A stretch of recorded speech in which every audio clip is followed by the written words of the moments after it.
The algorithm of betrayal. The notification chimed at 3:47 a.m., a soft blue glow piercing the darkness of the Palo Alto penthouse. Victoria Blackwood had always been a light sleeper, a trait that served her well in the cutthroat world of Silicon Valley where fortunes could vanish overnight. She reached for her phone, expecting another urgent message from one of her development teams in Singapore or Tel Aviv.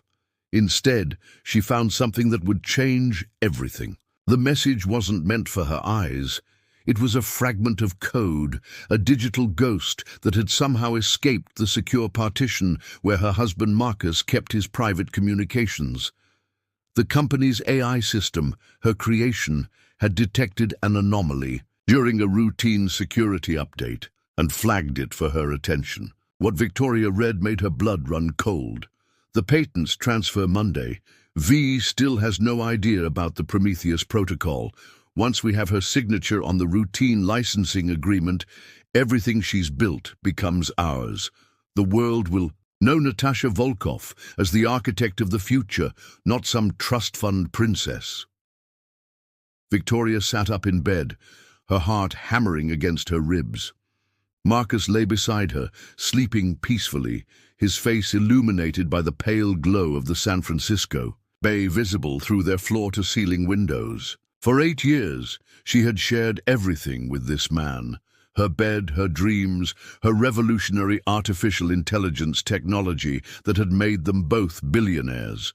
She had trusted him with the keys to her digital kingdom. The Prometheus protocol, she knew that name.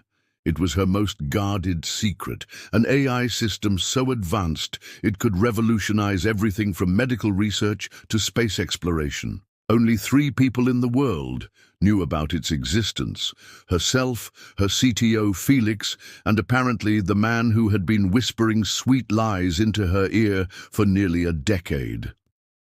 Victoria's fingers moved silently across her phone's surface, accessing deeper layers of the intercepted data. What she found was a digital trail of breadcrumbs leading to a devastating truth. Marcus hadn't just been unfaithful, he had been systematically stealing her life's work, feeding it to Natasha Volkov, a rising star in the tech world who had been positioning herself as the next great innovator. Bank records showed massive transfers to offshore accounts. Meeting schedules revealed clandestine encounters disguised as business dinners. Most damning of all were the technical specifications for her Prometheus protocol, annotated in Natasha's handwriting with notes about revolutionizing the partnership and ensuring complete ownership transfer. The betrayal cut deeper than any personal infidelity could have. Marcus hadn't just cheated on her, he had stolen her identity, her legacy, her very essence as an innovator. In Silicon Valley, intellectual property wasn't just business, it was everything. It was the difference between being remembered as a visionary or being forgotten as another pretty face who got lucky with daddy's money. Victoria rose from bed, like a ghost, moving silently to her private office. The city sparkled below, a constellation of ambition and dreams, each light representing someone's hope for the future. Marcus had tried to steal her future, but he had made one critical error in his calculations. He had forgotten that Victoria hadn't inherited her billions. She had earned them by being smarter, faster, and more ruthless than anyone else in the valley. As she settled into her chair, surrounded by the soft hum of quantum computers and the gentle pulse of her AI systems, Victoria allowed herself a small, cold smile. Marcus thought he was playing chess while she played checkers. He was about to discover that she had been playing an entirely different game altogether. The algorithm of betrayal had revealed itself. Now it was time to code her revenge. The ghost in the machine, Felix Chen, had known Victoria Blackwood since they were 12 years old, building primitive robots in her father's garage, while other kids played video games. Now, at 34, he served as CTO of Blackwood Industries. But more importantly, he remained her most trusted confidant. When Victoria's encrypted message arrived at 6 a.m. requesting an immediate secure meeting, Felix knew something momentous had occurred. They met in Victoria's private lab, a sterile white chamber buried 3 floors beneath the company's gleaming headquarters. The room was a testament to paranoia and genius. Electromagnetic shielding prevented any digital surveillance, while quantum encryption ensured their conversations remained absolutely private.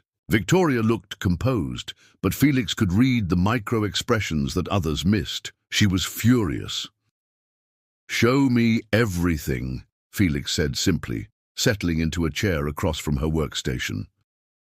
Victoria's fingers danced across holographic interfaces, pulling up data streams that painted a picture of systematic betrayal. As the evidence unfolded, financial records, communication intercepts, technical specifications, Felix felt his own anger building like pressure in a steam engine. "Natasha Volkov," he muttered, studying the woman's photograph. "I always thought there was something off about her. Too many breakthrough insights that seemed to mirror our research timelines." Victoria nodded grimly. "Marcus has been feeding her our developmental roadmaps for months. Look at this." The holographic display showed a timeline comparison between Blackwood Industries' internal milestones and Volkov's public announcements. The correlation was damning. Every major breakthrough Victoria's team achieved appeared in Natasha's presentations. Within weeks, repackaged as original innovation. Felix's expertise in data mining and digital forensics proved invaluable as they dove deeper into the conspiracy. Using advanced pattern recognition algorithms, he traced communication networks that revealed the scope of the betrayal. Marcus hadn't been working alone. He had cultivated a network of contacts within the company, employees who unknowingly provided intelligence through seemingly innocent conversations. Here, Felix highlighted a series of venture capital meetings. Marcus has been shopping a revolutionary AI platform to every major VC firm in the valley. The technical specifications match Prometheus exactly. Victoria's jaw tightened. He's planning to announce next week at the TechCrunch Disrupt conference, the same stage where I was supposed to unveil Prometheus to the world. Felix leaned back in his chair, his analytical mind already working through countermeasures. "We need to document everything legally, but we also need to stay ahead of them operationally. If Marcus thinks he has Prometheus, we can use that against him." Victoria raised an eyebrow. "What are you thinking?"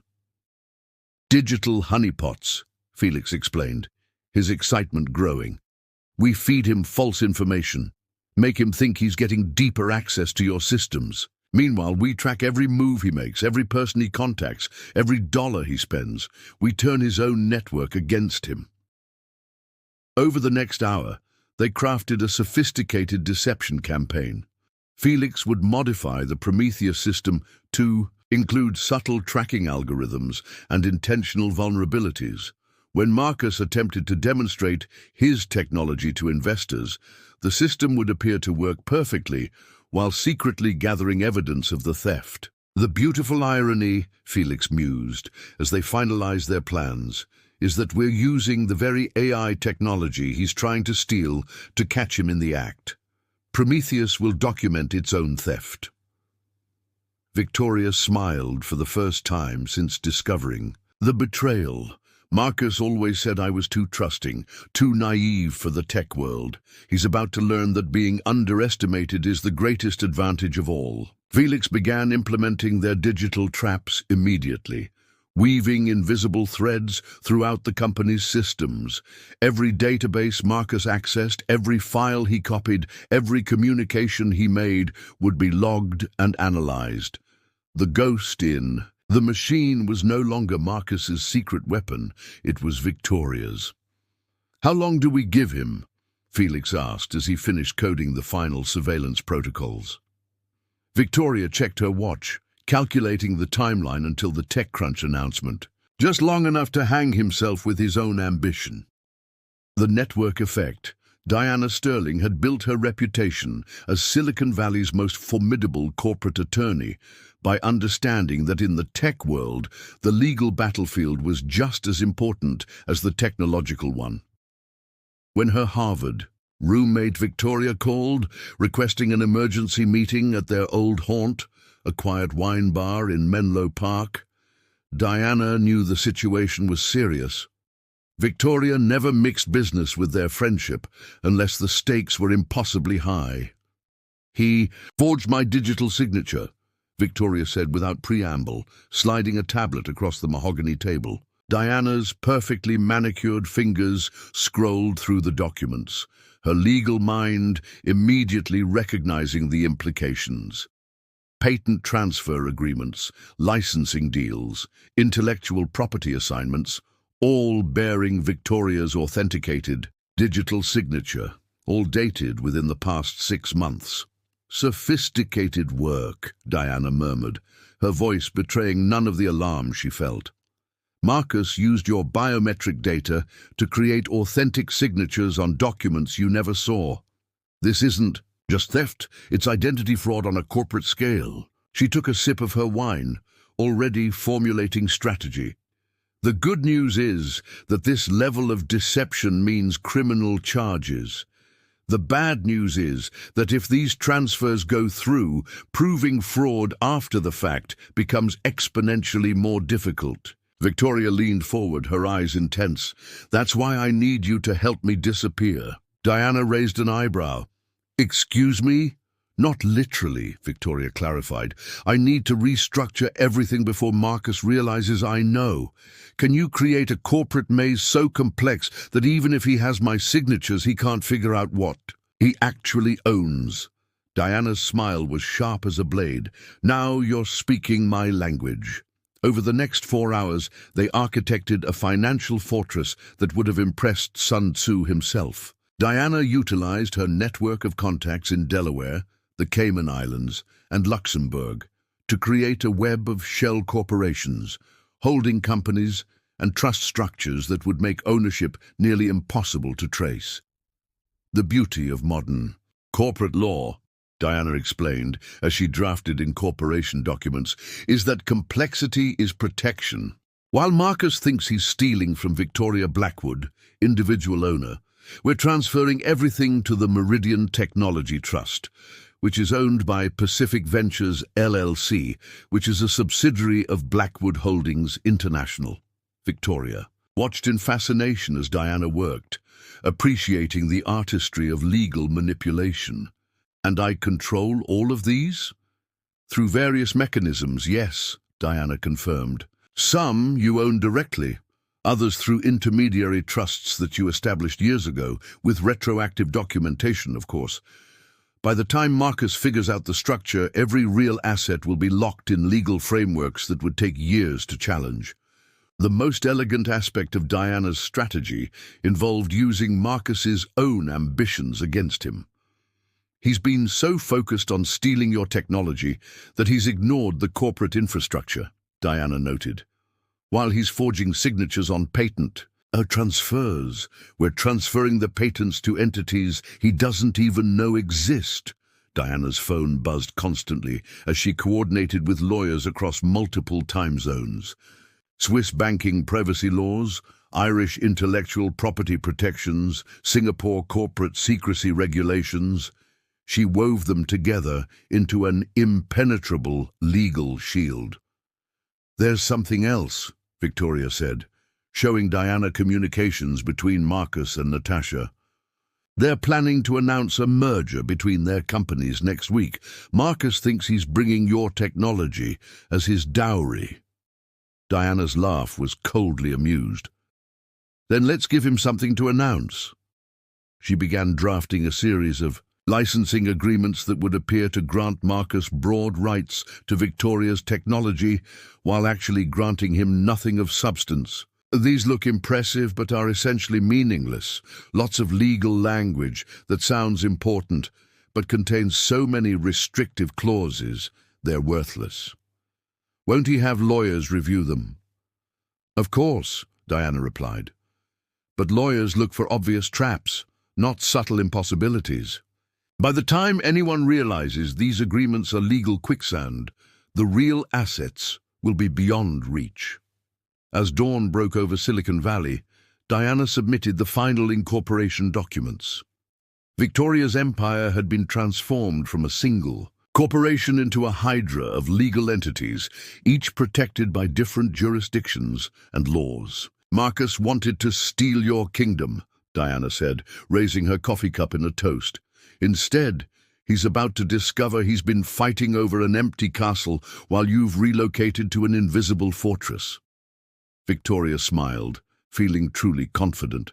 For the first time in days, Phase 3 complete. Time for the finale. System override. James Rivera had spent 15 years in the CIA's cyber warfare division before Victoria recruited him to head security at Blackwood Industries.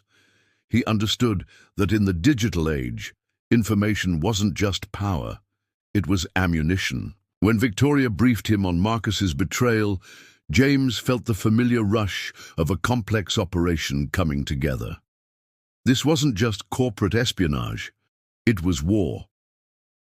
"The TechCrunch Disrupt conference starts in 18 hours, James reported. From his command center, a darkened room filled with monitors displaying data streams from across the globe. Marcus and Natasha have reserved the main stage for Thursday morning. They're calling it the Future of Human-AI Partnership." Victoria stood behind him, watching as his team of former intelligence operatives monitored every digital footprint Marcus had made in the past 6 months. "Are you ready to pull the trigger?" she asked. James cracked his knuckles, a habit from his operative days. "We've been ready since Tuesday. Your Prometheus protocol has been documenting every theft, every communication, every illegal transaction. The evidence file is over 3 terabytes. The beauty of their trap lay in its simplicity. Marcus believed he possessed Victoria's revolutionary AI technology, but what he actually had was a sophisticated monitoring system that recorded everything while appearing to function normally. Every demonstration to potential investors, every technical specification shared with Natasha, every corporate secret transmitted, all of it captured in pristine digital quality. "The FBI's Economic Espionage Unit has been briefed," James continued, pulling up a secure video conference with Special Agent Rebecca Torres. "Agent Torres, we're ready for synchronized deployment." The federal agent nodded grimly. "My team is in position. We'll execute warrants simultaneously at Marcus's office, Natasha's headquarters, and the conference venue. Mr. Rivera, your evidence package has been invaluable." James had orchestrated the operation like a military campaign. While Marcus prepared for his moment of triumph at TechCrunch, federal agents were positioning themselves throughout the conference center. The plan was devastatingly simple. Let Marcus begin his presentation, allow him to publicly claim ownership of Victoria's technology, then detonate the truth bomb in front of 3,000 tech industry leaders. "Target is entering the building," came a voice through James's earpiece. On the main screen, security footage showed Marcus arriving at the conference center, confident and smiling, Natasha on his arm. "He's wearing a wire," James noted, observing the subtle bulge in Marcus's jacket. "Still trying to gather intelligence." Victoria watched her husband of 8 years stride across the screen, and for a moment, James saw her composure crack. "You don't have to watch this," he said gently. Victoria straightened her shoulders. "Yes, I do. He destroyed 8 years of my life. I need to see him face the consequences." The main auditorium filled with tech luminaries, venture capitalists, and journalists.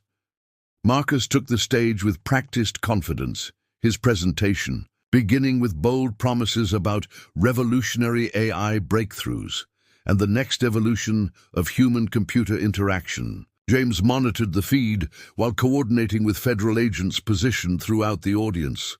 "Ladies and gentlemen," Marcus announced to the packed auditorium, "today I present the Prometheus Protocol." "Execute," Victoria said quietly. James smiled grimly and sent the signal. Every screen in the conference center simultaneously changed display. Instead of Marcus's presentation slides, they now showed a cascading feed of evidence. Bank records proving the theft of funds, communication, intercepts revealing the conspiracy, technical documentation demonstrating intellectual property theft. Most damning of all, recordings of Marcus's own voice admitting to the crimes played through the auditorium's sound system. The audience erupted in chaos. Reporters activated cameras, investors reached for phones, competitors whispered urgently among themselves. Marcus stood frozen at the podium as his own words echoed through the speakers. The world will know Natasha Volkov as the architect of the future, not some trust fund princess. "Federal agents, execute warrants," came Agent Torres's voice through James's earpiece. Agents emerged from the audience, moving toward Marcus and Natasha with practiced precision. "Marcus Worthington, you're under arrest for violations of the Economic Espionage Act, wire fraud, and conspiracy to commit theft of trade secrets." James watched the arrest unfold with professional satisfaction. "Target neutralized," he reported to Victoria. "All secondary targets in custody. Evidence secured." But he noticed Victoria wasn't watching the screens anymore. She was looking at her phone, where messages were already flooding in from investors, competitors, and journalists. "The real war starts now," she said quietly. "Marcus thought stealing my technology would make him powerful. He never understood that in Silicon Valley, reputation is everything. After today, no one will ever trust him with their innovations again." James began shutting down the surveillance systems, his job complete. "What's next for you?" Victoria smiled, and for the first time in days, it reached her eyes. "Now I rebuild, stronger, smarter, and completely free." The digital empire Marcus tried to steal had become his prison. Victoria's revenge was complete. The final download. 6 months after Marcus's very public arrest at TechCrunch Disrupt, Victoria Blackwood stood before the largest gathering of tech industry leaders in Silicon Valley's history. The venue was the same conference center where her husband's empire had crumbled. But today, she commanded the stage alone, transformed from victim to victor. "The technology Marcus Worthington claimed to have stolen," Victoria announced to the packed auditorium, her voice carrying the quiet authority of absolute confidence, "never actually existed." A murmur rippled through the crowd of investors, journalists and competitors who had followed the scandal with fascination. What he stole was an elaborate deception, a digital honey trap designed to expose corporate espionage.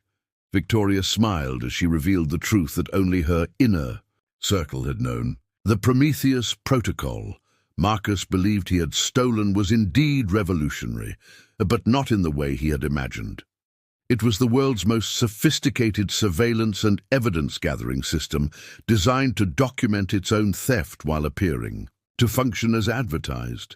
Every demonstration Marcus gave to potential investors, every technical specification he shared with his accomplices, every secret meeting he held, all of it was captured by the very technology he thought he possessed. The irony was perfect, and Victoria savored the gasps of amazement from the audience. The past 6 months had been a whirlwind of legal proceedings, media attention, and corporate restructuring. Marcus faced federal charges that would likely result in decades in prison, while Natasha's company had collapsed under the weight of fraud allegations and investor lawsuits. But Victoria's triumph went far beyond their downfall. "Today, I'm announcing the launch of Titan Industries," Victoria continued, "a new venture that makes my previous achievements look like beta testing." The screens behind her displayed holographic projections of truly revolutionary AI systems, technology that made the fictional Prometheus Protocol look primitive by comparison. The real Prometheus Protocol had been Victoria's masterpiece of misdirection, But while Marcus was chasing shadows, she had been developing something genuinely transformative. Quantum-enhanced artificial intelligence that could process information at unprecedented scales, solve complex problems in real time, and adapt to challenges with almost human-like intuition. The venture capital firms that courted Marcus last year are now competing to invest in Titan, Victoria announced, her tone carrying subtle satisfaction. The engineers Natasha tried to poach are now joining our team. The competitors who thought they were gaining advantage by partnering with thieves are now seeking licensing agreements with the legitimate innovator. Victoria's transformation from betrayed spouse to tech industry titan had been methodical and complete. The legal maze Diana had constructed protected her assets while allowing her to emerge stronger than ever. The evidence James had gathered not only secured criminal convictions, but also established her reputation as someone who could outmaneuver any adversary. Most importantly, Felix's digital architecture had proven that Victoria's innovative capacity went far beyond what Marcus had ever understood. While he was focused on stealing existing technology, she was creating entire new paradigms that would reshape multiple industries. The most valuable lesson from this experience, Victoria told the audience, is that true innovation cannot be stolen, only mimicked. While others waste energy on corporate espionage and theft, genuine innovators focus on creation and breakthrough. The presentation concluded with live demonstrations of Titan's capabilities, AI systems that could diagnose diseases, optimize supply chains, and solve environmental challenges with unprecedented precision. The technology was so advanced that several audience members were visibly skeptical until Victoria provided real-time proof of concept. As the applause thundered through the auditorium, Victoria felt a profound sense of completion. Marcus had tried to steal her identity as an innovator and replace her with his mistress. Instead, he had forced her to prove that her capabilities went far beyond what anyone, including herself, had imagined. Her phone buzzed with messages from investors, potential partners, and media outlets requesting interviews. The same people who had once viewed her as Marcus's sophisticated accessory now recognized her as one of Silicon Valley's most formidable leaders. Victoria walked off the stage knowing that her revenge was complete, but more importantly, her future was unlimited. Marcus had tried to download her empire and transfer it to someone else. Instead, she had uploaded herself to an entirely new level of power and influence. In the digital age, the greatest revenge was not destruction, it was evolution. Victoria Blackwood had emerged from betrayal stronger, smarter, and completely unstoppable. The final download was complete, and the future belonged to her.